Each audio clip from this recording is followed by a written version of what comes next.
The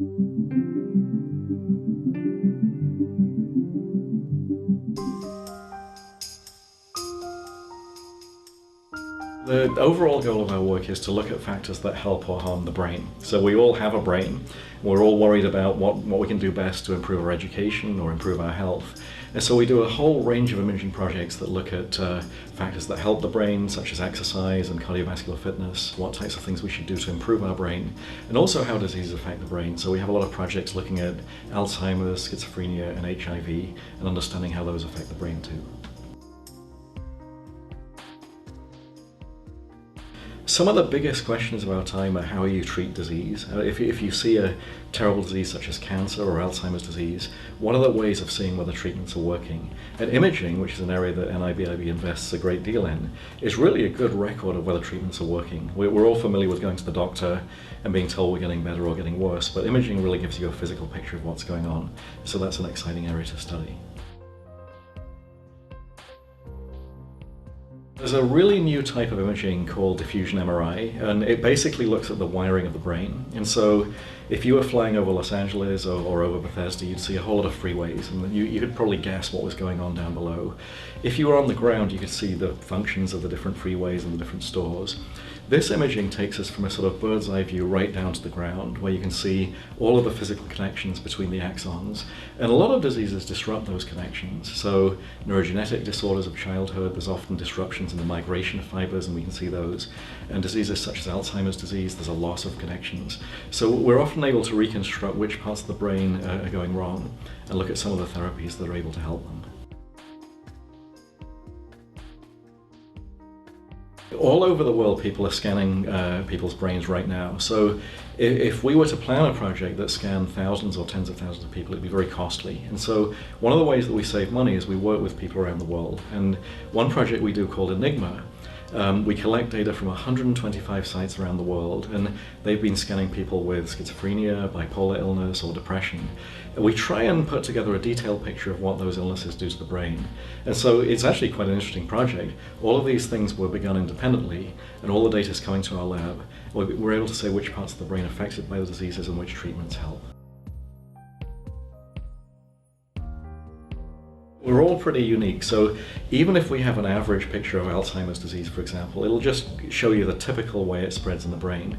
Now that can be very useful because you can compare an individual to the database. You can say, well, you seem to be doing pretty well because the brain loss is going less rapidly than in the database of people the same age. So I think the notion is that you can make comparative statements about a new person scan based on all the collected data from other people, and that can be very reassuring.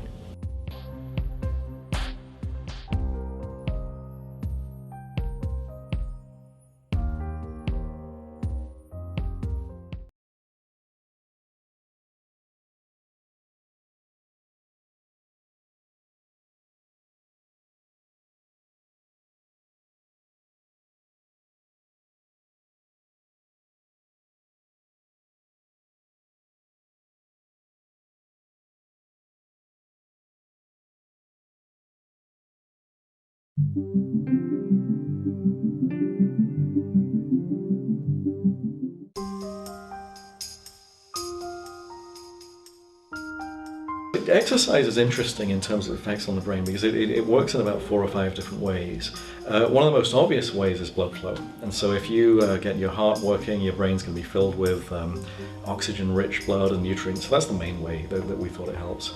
The other way that's sort of interesting is it's been thought that exercise produces new neurons. And so exercise induces the production of growth factors, one's called BDNF, and it actually stimulates the production of new brain cells.